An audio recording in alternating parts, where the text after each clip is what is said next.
क्या देखते हैं, डीएमएल देखते हैं, डेटा मॉडिफिकेशन लैंग्वेज। डीएमएल के अंदर क्या करेंगे, इंसर्ट ऑपरेशन हो जाएगा, अपडेट ऑपरेशन हो जाएगा, डिलीट ऑपरेशन हो जाएगा।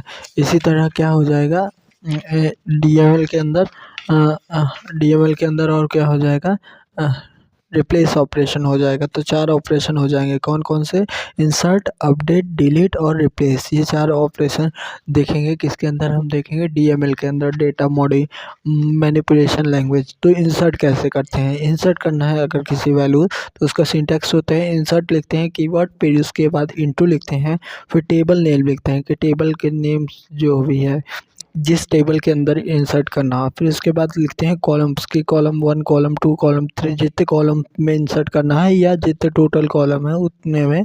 और फिर वैल्यूज़ लिखते हैं, वैल्यूज़ लिखते हैं। फिर उसके बाद क्या करते हैं, वैल्यू असाइन कर दिए, V1 कॉलम फर्स्ट में V1, कॉलम V2, फिर कॉलम 3 में V3। अगर मल्टीपल क्या करना है, टपल्स डालना है, तो उसके लिए क्या करते हैं, कॉलम लगा के फिर दूसरी भी वैल्यू क्या करते हैं साथ ही में असाइन कर देते हैं, जैसे को वॉल्यूम 1, वैल्यू 2, वैल्यू 3, इस तरह। और फिर इसको क्या कर देते हैं, क्लोज कर देते हैं। तो ये हो जाए, अगर सिंगल वैल्यू एंटर करना है तो वैल्यूज़ तक लिखते हैं। तो ये एक तरीका हो जाएगा इंसर्ट करने का। दूसरा एक और होता है, without knowing the column, column को नहीं लिखना पड़ता है, उसके लिए कंडीशन होती है कुछ। उसके लिए देख, इंसर्ट करना है ऑल एट्रीब्यूट में कि एट्रीब्यूट्स कॉलम नहीं बताते हैं, कि एट्रीब्यूट्स को नहीं बताते हैं। इंसर्ट इनटू टेबल नेम लिखेंगे और वैल्यूज़ लिख के वैल्यू 1, वैल्यू 2, वैल्यू 3, फिर कॉमा लगा के और वैल्यूज़ भी लिख तक सकते हैं, फिर लास्ट में सेमी कॉलम। तो इसके लिए क्या है, इंसर्ट का जो होगा डेटा का, वो सेम करेंगे जैसे जब टेबल बनाए थे, जिस सीक्वेंस में हुआ था उसी सीक्वेंस में करेंगे। और इंसर्ट करेंगे ऑल वैल्यू, ऐसा नहीं होगा कि कॉलम 3 ही बस की वैल्यू असाइन कर रहे हैं और बाकी सबकी कॉलम को छोड़ दे रहे हैं। फॉर एग्जांपल अगर कॉलम 5 है बस वैल्यू 4 असाइन कर रहे हैं, तो उस केस में क्या आएगा, एरर आने के चांसेस हैं। अगर वो करना है 2 ही कॉलम में बस असाइन करना है, तो कॉलम 1, कॉलम 2 लिखो और बाकी सब में क्या हो जाएगा, नल आ जाएगा। फिर आते हैं दूसरा क्या है, अपडेट। अपडेट क्या करते हैं कि अपडेट किसी भी रो को भी अपडेट करना है या पूरे कॉलम को अपडेट करना है, उस तरह करते हैं। तो इसके लिए सिंटैक्स क्या लिखते हैं, अपडेट लिखते हैं, फिर उसके बाद टेबल नेम लिखते हैं, फिर सेट करते हैं। सेट कौन से कॉलम में क्या सेट करना है, कॉलम फर्स्ट में जैसे 1 सेट करना है, कॉलम 2 में क्या सेट करना है, ABC करना है। तो ये कॉलम अगर वेयर ID इक्वल टू 1 बता दिए, तो मतलब एक पर्टिकुलर रो में के कॉलम में चेंज करना है। Where ID equal to not 1 बताते ना, तो मतलब ये चीज़ लिखते ही नहीं, वेयर ID इक्वल टू 1, तो हर कॉलम 1 में हर पूरे में क्या वैल्यू सेट हो जाती है, 1 हो जाती है। कॉलम 2 में क्या वैल्यू सेट हो जाती है, ABC हो जाती है। तो अपडेट टेबल नेम लिखे, सेट कर दिए कि कॉलम 1 में क्या वैल्यू सेट करो, कॉलम 2 में क्या वैल्यू सेट करो। ये एट्रीब्यूट्स लिखे हैं और कॉलम नेम लिखे हैं और फिर उसके बाद उसकी वैल्यू लिखी है, ठीक। लेकिन पर्टिकुलर पूरे रो को, पूरे कॉलम को चेंज करते हैं, तो क्या कहते हैं कि एसक्यूएल सेफ्टी प्रोवाइड करता है कि set SQL underscore safety underscore update, कि पूरे सेफ्टी बाय डिफ़ॉल्ट किसी को पूरे कंप्लीट कॉलम को कोई अपडेट कर रहा है, तो कोई ये बाय मिस्टेक हो सकता है। तो उसके लिए एसक्यूएल एक सेफ्टी प्रोवाइड करता है कि SQL underscore safe underscore value sorry underscore update equal to 0। ये क्या रहता है, 1 रहता है जब सेफ रहता है। फिर इसको क्या करते हैं, 0 असाइन करते हैं, नॉट सेव करो, रहने दो। जैसे कि क्या करना है कि अपडेट करना है, मल्टीपल रो को अपडेट करना है। एग्जांपल के लिए अपडेट स्टूडेंट सेट स्टैंडर्ड्स, जैसे कि अब हो गया 1 साल वो सेकंड में थे, अब थर्ड में हो गया, तो स्टैंडर्ड जो उनका बढ़ाना है, स्टैंडर्ड +1 कर देना है। तो सारे स्टैंडर्ड में जो वैल्यू थी वो असाइन हो के कितनी हो जाएगी, 1 हो जाएगी। ऑन अपडेट कास्केट, ये क्या है सर ने नहीं बताया था।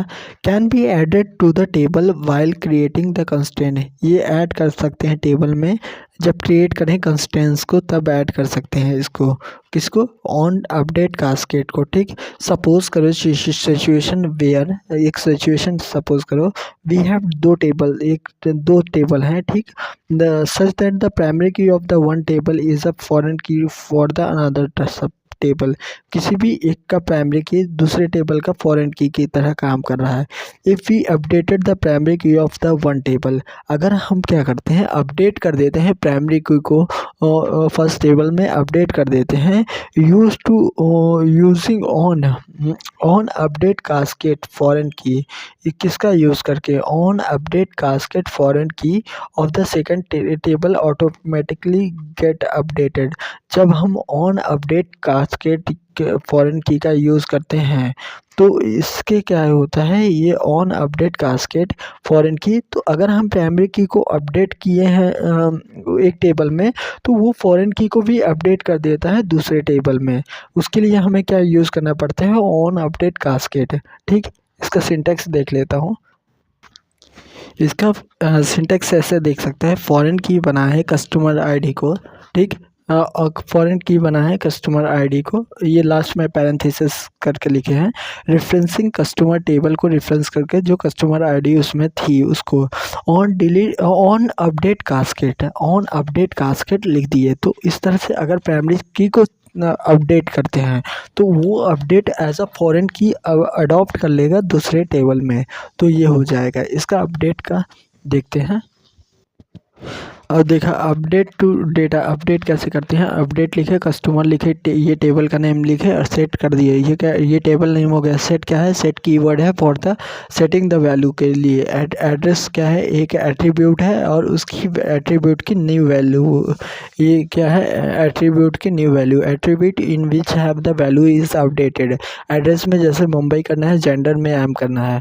अब वेयर लगा दिए तो फिल्टर कर दिए रो को, और फिर आईडी इक्वल टू 121 ये क्या कर दिए, सिलेक्ट कर दिए, इन विच रो इज हैव टू अपडेट, तो ये कर दिए।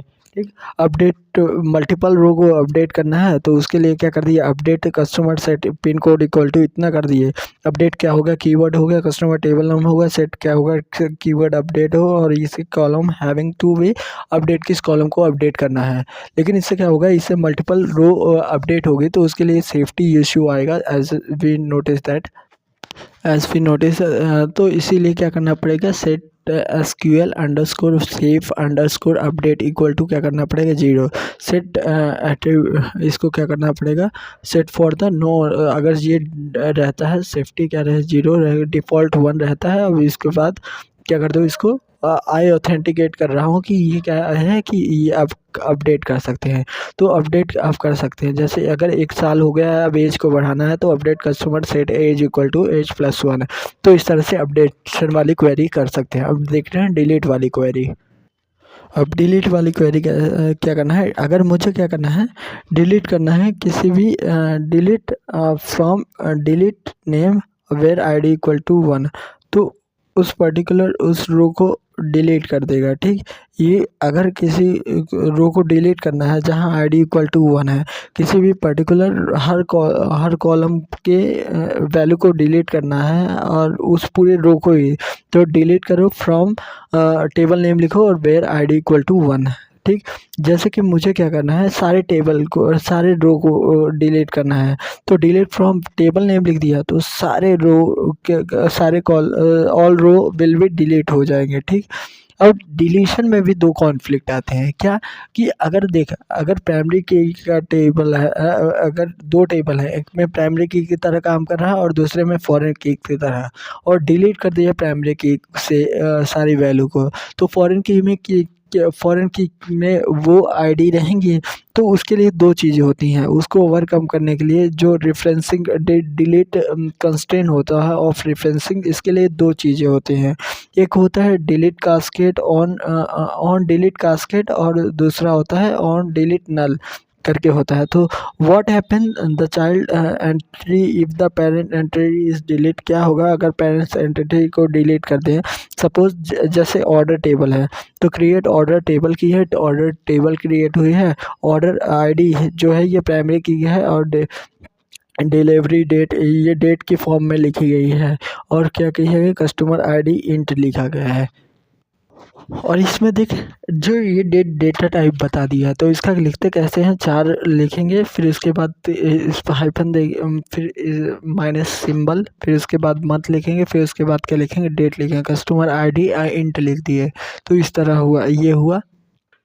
फिर क्या देख, अब देख क्या किए हैं, फॉरेन की बनाए हैं कस्टमर आईडी को, कस्ट आईडी को, जो कि इसी टेबल के अंदर एक एट्रीब्यूट था, रेफरेंस कर रहा है, रेफरेंस है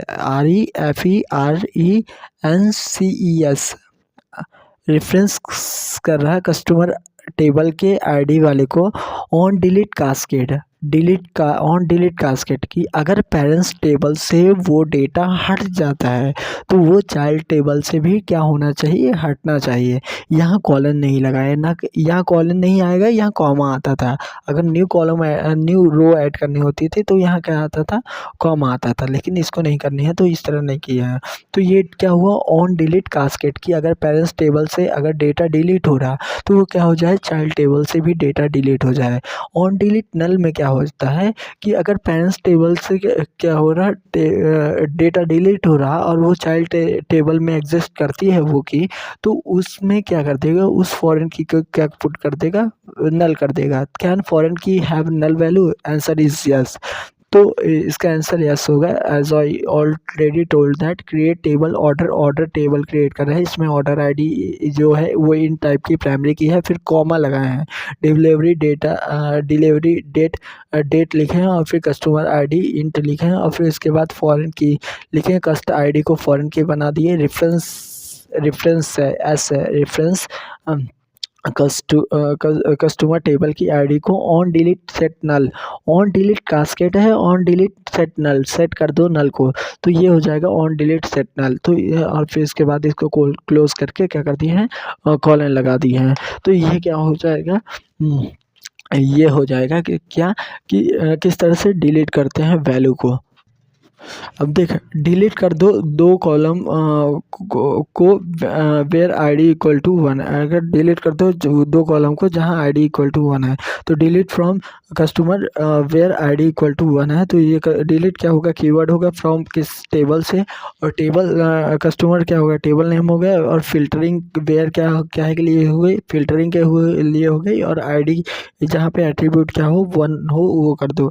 कंप्लीट टेबल को डेटा डिलीट करना हो तो क्या करते हो, डिलीट फ्रॉम द कस्टमर, जिससे क्या होगी, ऑल रो क्या हो जाएंगी, पूरी डिलीट हो जाएंगी, लेकिन उससे पहले आएगा क्या, सेफ्टी वार्निंग। तो set SQL underscore safe underscore update equal to क्या कर दो, उसको 0 कर दो, I authenticate that this delete all part. अब डिलीशन के समय दो कास्केट होते हैं, ऑन डिलीट कास्केट होता है, रेफरेंसिंग कंस्ट्रेंट 2 ओवरकम करता है, ऑन डिलीट नल होता है। ऑन डिलीट कास्केट में क्या होता है, चाइल्ड टेबल से वैल्यू क्या कर देता है, डिलीट कर देती है, ऑन चाइल्ड को भी क्या कर देता, नल कर दिया जाता है। Some example of the customer and order table, ये कस्टमर टेबल है पूरी, इसमें देख आईडी इंटीजर फैमिली की बना दिए हैं और उसको, और बाकी सारी क्या रख दें, वेर क्या रख दिए हैं, 255 का कैरेक्टर रख दिए हैं, पिन रख दिए हैं, इस तरह से ये क्या कर दिए हैं, ये टेबल बना दिए हैं कस्टमर के। इसी तरह ऑर्डर को भी देखा, ऑर्डर की किस तरह टेबल बनती है, और ऑर्डर की ये मेन इसमें ये भी देख लिया कि फॉरेन की बनाए कस्टमर आईडी को, रेफरेंसिंग कस्टमर आईडी, इसको कर दिया। और जब इसमें जब ऐसे कर, ये ऑर्डर डिटेल नाम से बनाया है, ठीक। यहाँ पे अगर डिलीट करते हैं तो कस्टमर टेबल से डिलीट नहीं होगा, तो ये, और वैल्यू इंसर्ट कैसे करना है, तो देख क्या है, प्राइमरी की वैल्यू दी है 3, फिर इसके बाद डेट में इंसर्ट करना है, तो 2019 0,3 और फिर माइनस लगा के 11 लिखे हैं, तो ये, और फिर इसके बाद इसके क्या कर दी, कस्टमर आईडी को बंद कर दिया। तो डिलीट करते हैं कस्टमर से तो ये डिलीट नहीं होगा, कस्टमर टेबल से पहले वैल्यू का, अगर वो ऑर्डर टेबल में वैल्यू है तो कस्टमर से डिलीट कर रहे हैं तो एरर आएगा, can not be deleted the updated the parent row foreign key constant failure, यहाँ पे एरर आ जाएगा।